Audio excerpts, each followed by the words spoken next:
guest is seated, and we'll be talking about what affects me, what affects KZ, because whether you like it or not, I'm a youth. Yeah. So we'll be talking about what affects the youth. Let's quickly see our profile, and we'll be right back.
All right, welcome back. That was the profile of our guest, and like I said earlier, now we'll be talking about youth today.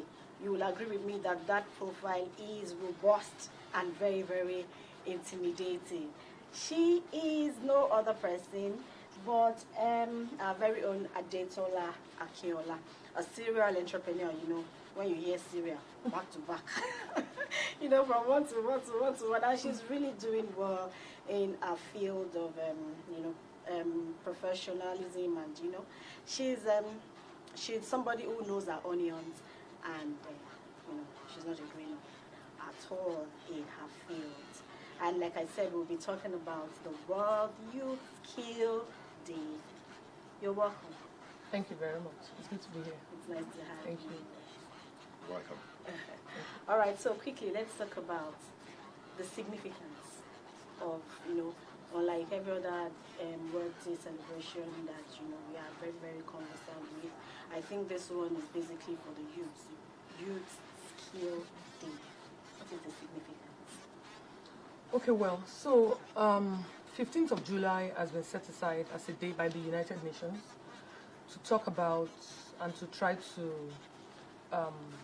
applaud the significance of skilling youth for, business, entrepreneurship, So I think it's critical that we begin to talk about the future of work. The world is shifting, things have changed, and the earlier we all align, the better for us so that we don't end up with underdeveloped youth, as I'll put it. So that's 15th of July is the one day that the United Nations has set aside for us to all talk about and expound on this issue of skilling young people. All right, so it's basically entrepreneur, the future of work, relevant skills for young people. I mean, it's been estimated that 78% or so of the jobs that are needed in 2030 do not yet exist. Really? Yes. So what does that tell us? We need to. Okay. So going forward now, how have we fared? How has Nigeria fared? Well, quite frankly, I don't think we're doing so badly, even though there's room for improvement. I think the corporates at the NGO and the NGOs are doing a bit. They are doing their bit. For example, when I was president of Junior Chamber International in Nigeria in 2019, we gathered together thousands of young people, and the whole day, International Youth Day, we talked about, trying to encourage ourselves to begin to talk about skill development and sort of inspire all the young people to look into the future.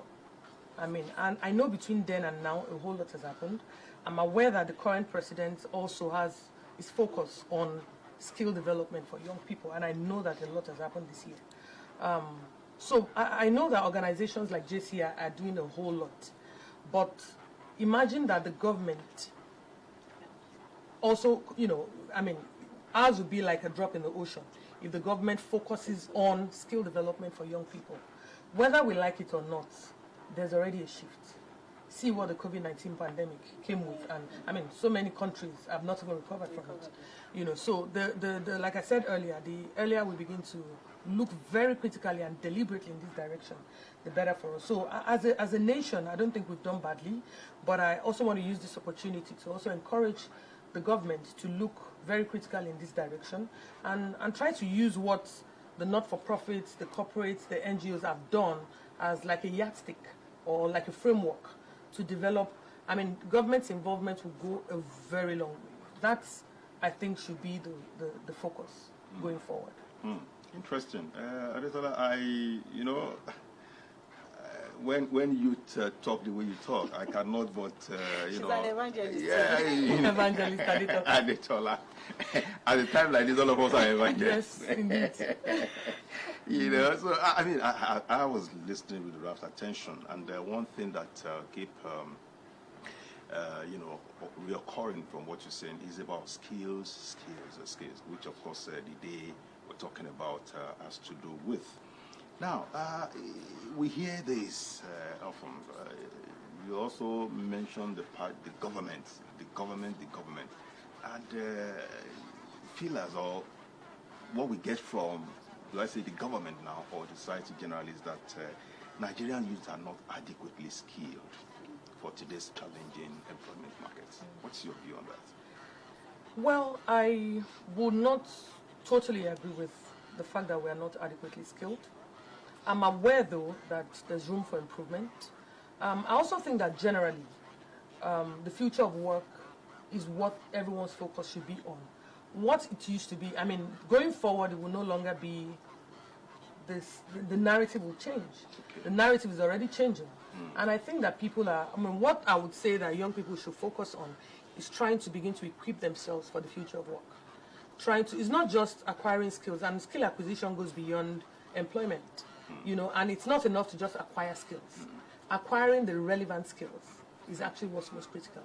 If we I read somewhere that, like I mentioned earlier, the about 600 million jobs will need to be put in place between now and 2030 to make room for, at the rate at which skill development is going for young people, to make room for young people. So, the statistics already show that the narratives are changing. And I think that as young people, we are beginning to understand that. Of course, there's a lot of self-discovery that needs to be done. There's the awareness is, also very critical. Bringing this conversation to the fore on days like this is also very critical. We have to keep talking about it. The more we talk about it, the more people understand the importance, and then people begin to take their eyes away from. Take for example, the youth demography of Nigeria have been away from the academic sphere for months now, thanks to the ASU strike. Imagine that we still continue with the narrative of, success can only be achieved by educational qualifications and things like that. But I think we're all beginning to understand, if you, an average 1 out of maybe 10 undergraduates today have one side or so or the other. Makeup artists, fashion designers, tailors, all sorts, confectionaries, people bake and do all sorts. So we are beginning to understand that it's no longer business as usual.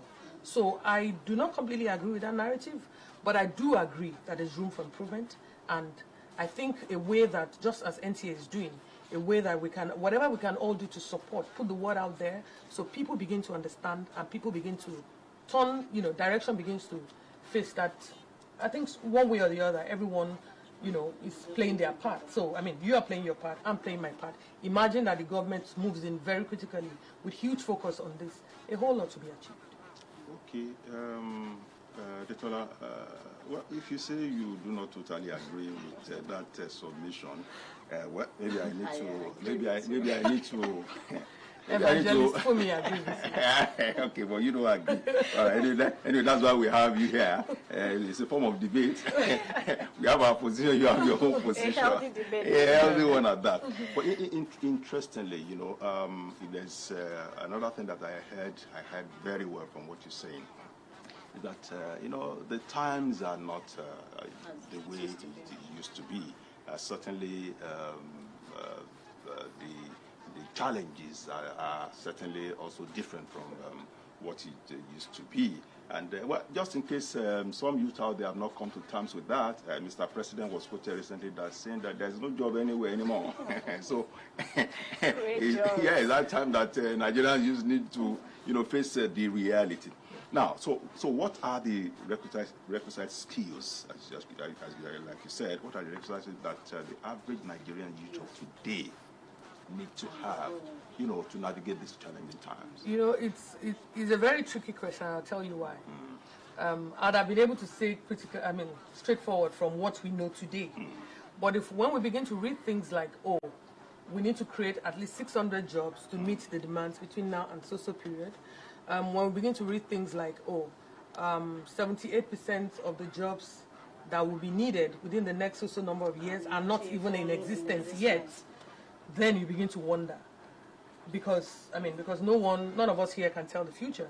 So it's difficult to say that this is what we should, nobody knows what the jobs that will be relevant or the skills that in the next 10 years will be. I know now, I think ICT is. Yeah, but getting ourselves, doing the groundwork and getting ourselves looking in the area of how technology is driving the economy, how technology is driving the systems, our world today. I think that's a good area to look at. I think by the time we begin to look in that direction, it would sort of lead us or guide us into what is likely to be relevant in the years to come. So we can only permutate, we can only, based on what we see, like she said, ICT. I jokingly told one of my IT friends recently that you guys are the one cashing, smiling to the bank these days. But imagine 20 years ago, it wasn't so. No, it wasn't. Who knew that the story would change? So we don't know what to expect in another 20 years. All right, so the theme for this year is transforming youth skills for the future. That is the theme that we have for this year. So in your own opinion, what does that mean, and how do you think that this can have a positive impact? I think it's very relevant, and I think that the United Nations placing focus on trying to help or place our focus on this sort of conversation is a very laudable feat. I feel that first of all, like I mentioned earlier, the self-awareness is important. A lot of us we have traits that we do not even know we carry. It's strange how COVID-19 brought out so much in people. Even what people had no idea that they could do. That's what challenges sometimes do. But unfortunately as humans, sometimes we wait for those things to happen before we begin to, but the fact that the United Nations is bringing this up and having us discuss, and it just goes to show that we can at least begin to think. People can at least begin to gauge and think of what is innate, what they have inside of them, and then whether or not you have a job, a white-collar job, it's a good idea to begin to work. Like I said, all don't know what the future holds, but I think it's a fantastic idea that this, the more we keep talking about this thing, we keep the conversation going, we keep talking about these things. Young people are more self-aware, and then it just helps. Okay, Adetola, we will soon wind down this, discourse. But interestingly, I like to quote the UN Secretary General, Antonio Guterres here. He said, young people are drivers of change and must be fully engaged in decisions affecting their future. All right? Two questions I want to drive out from this. Number one, how relevant is that in our own sphere as a country? Number two, the youth involvement. Now we know that we have not too young to rule, and Unfortunately, we are not seeing many We'll of get people like you out there. there. But yeah, but Funke Akindele, I mean, she's a youth, if you like, and we know she's now the deputy aspirant for deputy governor, candidate for PDP, as well as Tonto Dike too, somewhere in I think River State. So how does all of this play in Nigerian context? Okay, so truthfully saying, I think we still have a long way to go. But like I always say, the more of us that get into the system, the better for us and easier for us to change the narrative. Enough of politicking on Twitter, on Instagram, on Facebook. It has never worked. I hope we now know that it doesn't work, and it's not going to ever work.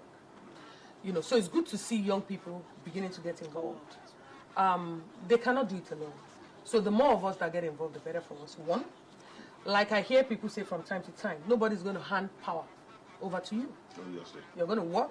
I don't want to use the word fight, but something like that for it.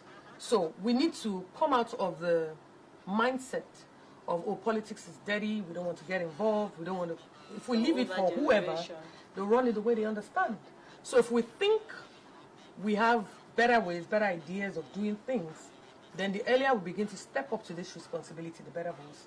Banky W is also in the way. So, I mean, we have a good number of young people that are beginning to step up, and I think, you know, we're making progress in the right direction.